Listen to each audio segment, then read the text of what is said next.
जी, तो आप वहाँ का जो जातीय समीकरण है उसको बहुत शानदार ढंग से उसका विश्लेषण कर रहे थे।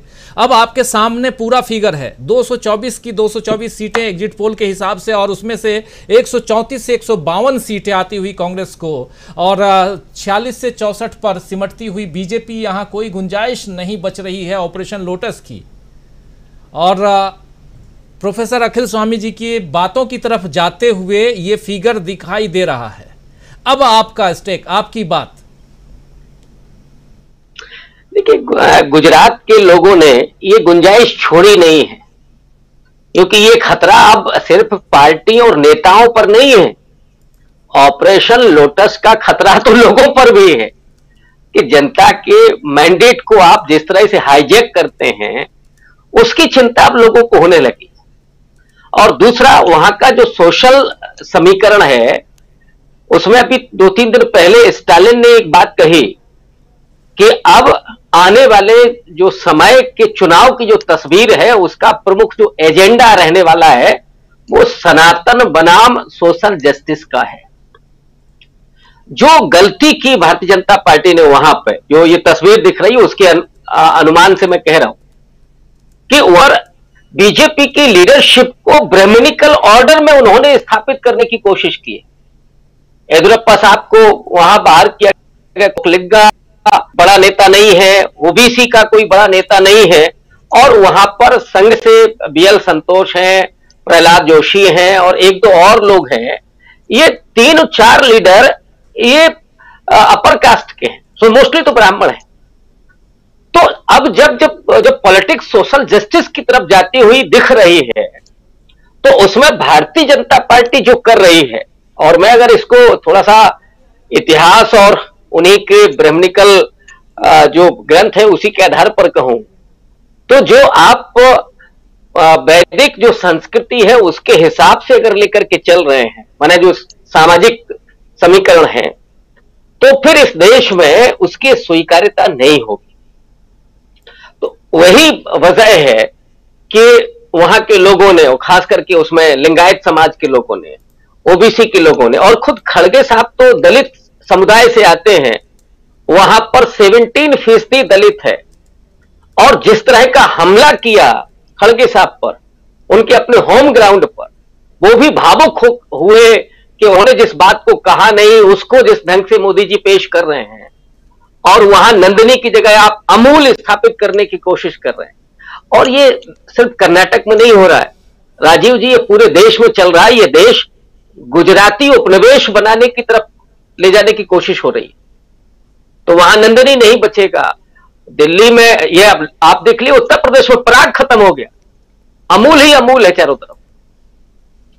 दिल्ली में भी वही हुआ, मदर डेयरी की क्या हालत है। तो ये सब एक उदाहरण नहीं है, कई और भी इस तरह की स्थितियां हैं। इसलिए मुझे लगता है कि कर्नाटक के लोगों ने बहुत सोच समझ करके, और दूसरा कि ये उत्तर भारत नहीं है जहां सिर्फ गाय और गोबर के नाम पर चुनाव हो जाए। यहां कर्नाटक के लोग बहुत पढ़े लिखे, बहुत समझदार हैं और अपने निजी हितों को समझने वाले। राजनीति में नीतियां जनता के लिए हो, नागरिकों के लिए होनी चाहिए।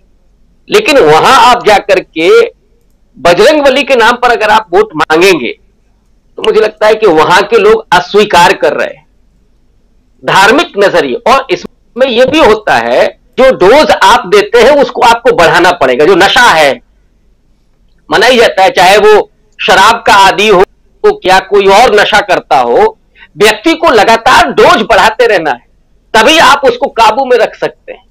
और मोदी जी उसको बढ़ाने की कोशिश तो कर रहे हैं।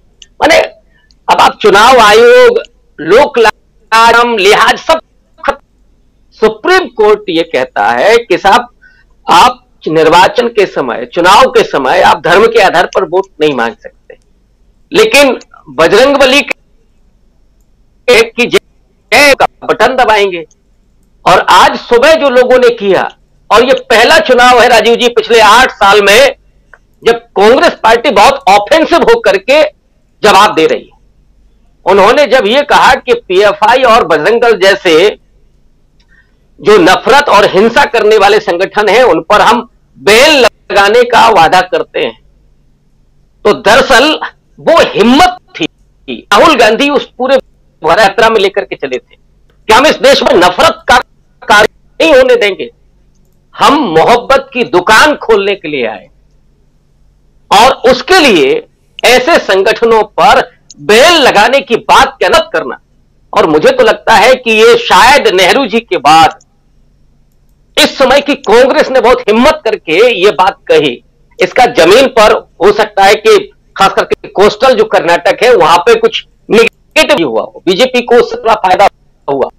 लेकिन जो पहला इलेक्शन है 1952 का और वो विभाजन की पूरी त्रासदी है, उस दरमियान जब नेहरू जी कैंपेन शुरू करते हैं पंजाब से, शायद जालंधर से, और उस पहले ही उन्होंने कैंपेन में जोरदार तरीके से कहा कि आप किस तरह का भारत चाहते हैं, एक धर्म के आधार पर पाकिस्तान की तरह का आप भारत चाहते हैं या जो बर्मिक जो बहुसांस्कृतिक भारत है उस तरह का आप भारत चाहते हैं।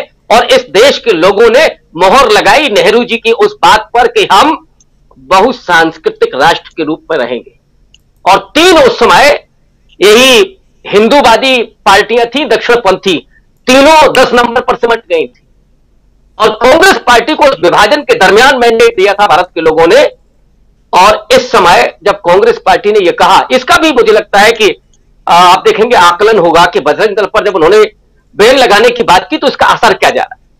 और यही से कांग्रेस पार्टी की और हिम्मत होगी, आप धर्मनिरपेक्ष मूल्यों पर राजनीति करेंगे या कंप्रोमाइज करेंगे। शायद कांग्रेस पार्टी ने इसको तय कर लिया है कि हम समाजवाद, धर्मनिरपेक्षता और सामाजिक न्याय, इन मूल्यों के साथ जो संविधान में निहित है, हम इस पर ही राजनीति करेंगे।